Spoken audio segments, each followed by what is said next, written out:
Hello, friends. Today we are going to be thinking about deep questions.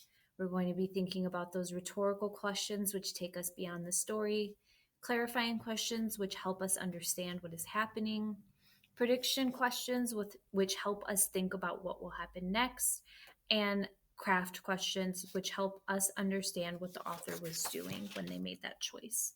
So I have Bear the Bear joining us and Hops the Bunny.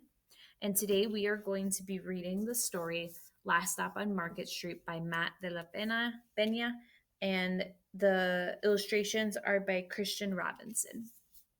So, Last Stop on Market Street. I can see that there's a bus in this book, and there's a boy and a grown up with him, and it looks like they're going somewhere, maybe somewhere where it's the last stop on Market Street. I wonder where they're going. Where do you think they're going?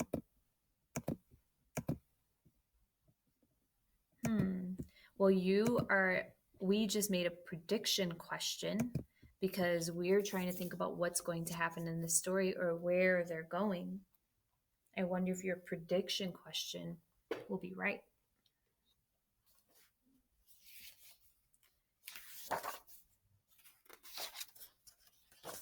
CJ pushed through the church doors, skipped down the steps.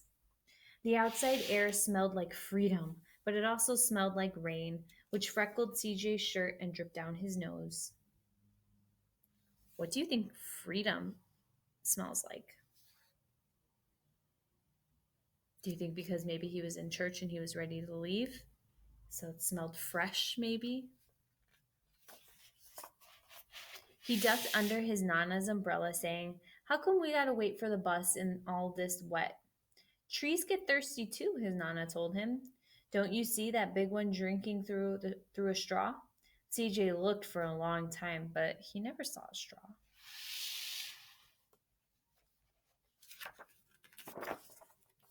From the bus stop, he watched water pool on flower petals, watched rain patter against the windshield of a nearby car. His friend Colby climbed in, gave CJ a wave, and drove off with his dad. "Nana, how come we don't got a car?" I wonder why they don't have a car. "Boy, what do we need a car for? We got a bus that breathes fire, and old Mr. Dennis who always has a trick for you." The bus creaked to a stop in front of them. It sighed and sagged, and the doors swung open. "What's that I see?" Mr. Dennis asked. He pulled a coin from behind CJ's ear, placed it in his palm. Nana laughed her deep laugh and pushed CJ along. They sat right up front. A man across the way was tuning a guitar. An old woman with curlers had butterflies in a jar. Nana gave everyone a great big smile and a good afternoon. She made sure CJ did the same. Why do you think she made CJ do the same?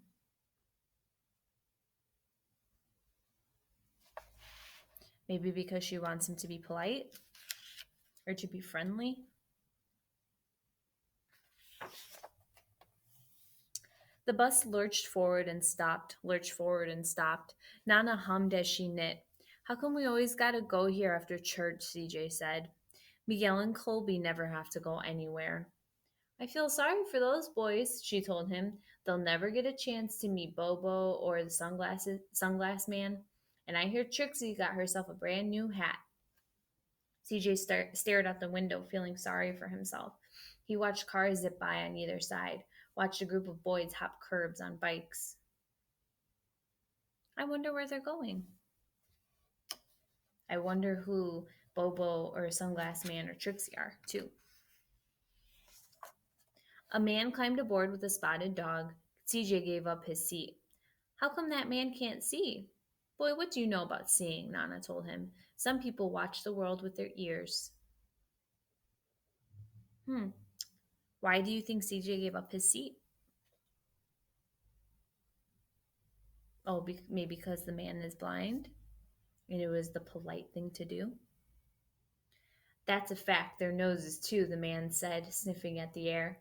"That's a mighty fine perfume you're wearing today, ma'am." Nana squeezed the man's hand and laughed her deep laugh. She must know him. Two older boys got on next. CJ watched as they moved on by and stood in back. Sure wish I had one of those, he said. What's he talking about? Sure wish I had one of those. Maybe the music player or the phone. What for? You got the real live thing sitting across from you. Why don't you ask the man if he'll play us a song? CJ didn't have to. The guitar player was already plucking his strings and beginning to sing. To feel the magic of music, the blind man whispered, I like to close my eyes. Nana closed hers too. So did CJ and the spotted dog. And in the darkness, the rhythm lifted CJ out of the bus, out of the busy city. He saw sunset colors switching over crashing waves, saw a family of hawks slicing through the sky, saw the old woman's butterflies dancing free in the light of the moon. CJ's chest grew full and he was lost in the sound, and the sound gave him the feeling of magic. The song ended and CJ opened his eyes. Everyone on the bus clapped, even the boys in back. Nana glanced at the coin in CJ's palm. CJ dropped it in the man's hat. Last stop on Market Street, Mr. Dennis called. CJ looked around as he stepped off the bus. Crumbling sidewalks and broken down doors, graffiti tagged windows and boarded up stores. He reached for his Nana's hand. How come it's always so dirty over here? She smiled and pointed to the sky.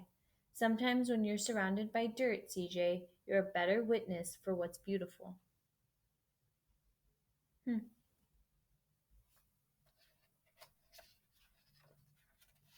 I still wonder where they're going. We still don't know. We see that the surroundings are much different too than here, from their church to where they're going.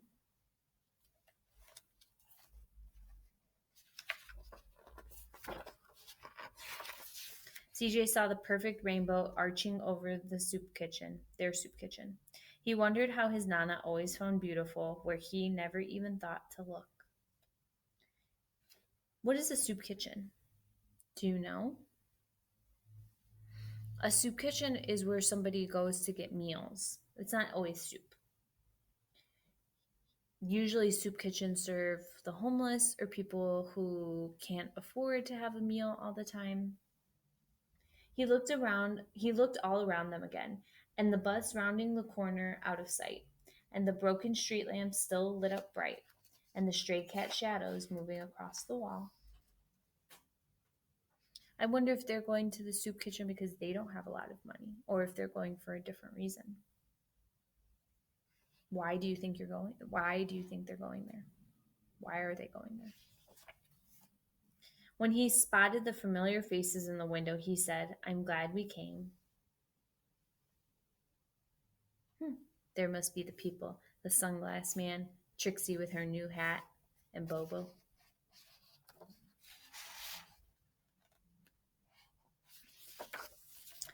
He thought his Nana might laugh her deep laugh, but she didn't. She patted him on the head and told him, Me too, CJ. Now come on. What's happening in this picture? We see that they're the ones serving the food. They must be helping the soup kitchen out and volunteering to serve people in need their food. The end.